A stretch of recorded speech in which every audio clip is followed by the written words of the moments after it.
Hi kiddos, today we're in Unit 8, Lesson 14, and we're working just on the remembering side. We completed the homework side on Tuesday.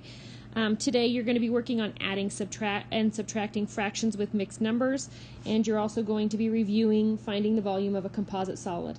And just remember that the composite solids we're working with are two rectangular prisms combined. And if you need a little extra help or examples with this, you can refer to the homework side of 8:13 that you completed last week. Today, when we're looking at adding and subtracting fractions, for a quick refresher, I just want to remember that when you're adding and subtracting fractions, you have to have a common denominator. And so we'll use number 1 as an example, and we'll do it together. We have 5/6 minus 1/3, and you look at your denominators, and we have 6. And we have 3 for our denominators. And to make those a common denominator, we know that we can multiply 3 by 2, and whatever you do to the top, you have to do, or to the bottom, you have to do to the top. And so we have 2 times 1 is 2, and 2 times 3 is 6. So now what you have is 5/6 minus 2/6. And you take 5 minus 2, which is 3, and then your denominator, which is 6, stays the same. So you have 3/6, and you can reduce this, and I'd like you to make sure you reduce them all as you go. And 3 can go into 3 once, and 3 can go into 6 twice, so you have 1/2 for your answer. I'd like now for you to look at number 7, and we have 6, which is a whole number, minus 3 and 2/5. And in order to complete this, you're going to have to borrow. So you're going to have to take 1 whole away from 6. And if you took 1 away from 6, the whole number would become a 5. And that extra whole number that you removed, you now need to write as a fraction. And to write as a fraction, you would have, because it's 1, you would just take the denominator that is in the problem, which right here we have 5th. So you would take that denominator and you would make it your 1 whole that you borrowed from, and you would write it in 5ths as well. And in order to write 1 whole, you would write 5/5. So what you have here is 5 and 5/5 minus 3 and 2/5. And now what you need to do is you take your numerators, 5 minus 2, which is 3. Your denominator, 5ths, it stays the same. So you have 3/5, and then your whole numbers, 5 minus 3 is 2, and you're left with 2 and 3/5.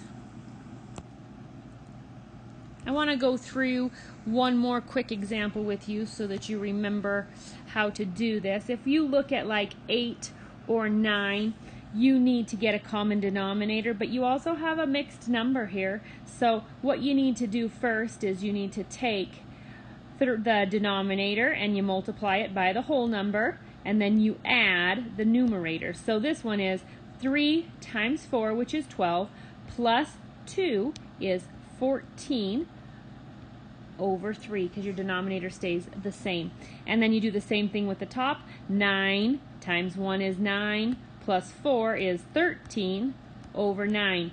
So there you have 13/9 plus 14/3, and you need a common denominator. So what you're going to have to do in this one, I'm going to change colors, you're going to take your 14/3, and in order to get a common denominator, 3 can go into 9. So 3 times 3. So you have to multiply top and bottom here by 3. And the numerator is going to be 14 times 3, which is equal to 42. And 3 times 3 is 9. So now what you have is 13/9 plus 42/9.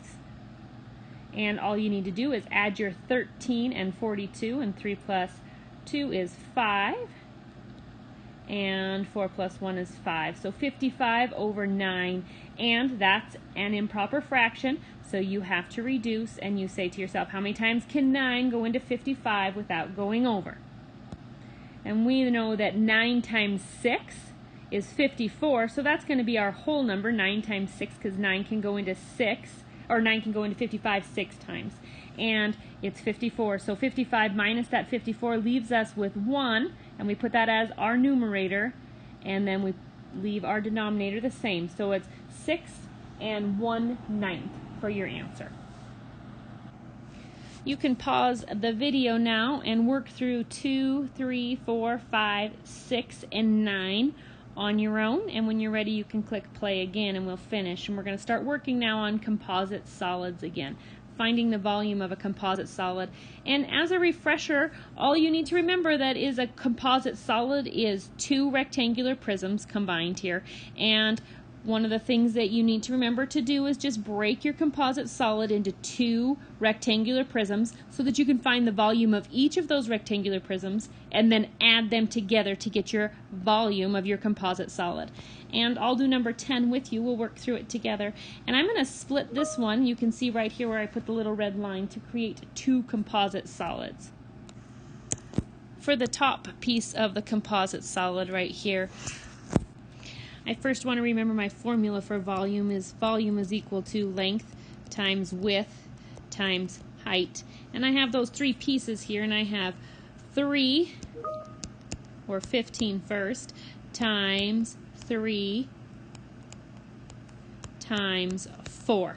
And I just do 15 times 3 first, and 15 times 3 is equal to 45 times 4. And my volume is equal to 180. And I can even write that right up there. 180 is the volume of this piece. Then I need to go and I need to take my second composite solid, or excuse me, my second rectangular prism, and I need to find the volume of that. And I have 3 times 4 times 9, and 3 times 4 is equal to 12, and 12 times 9 is equal to 108. And then I just need to take my two rectangular prism volumes and I need to add them together. And so I have 180 plus 108 is equal to 288. And this is cubic centimeters, because you can see that we had centimeters here, and when you're finding the volume it's in cubic units, so cubic centimeters. You can pause the video here and work through 11 and 12. If you have any questions, you can ask me through Teams or you can send me an email. I hope you all have a great day, and remember that the remembering side is due to me tomorrow. Take care.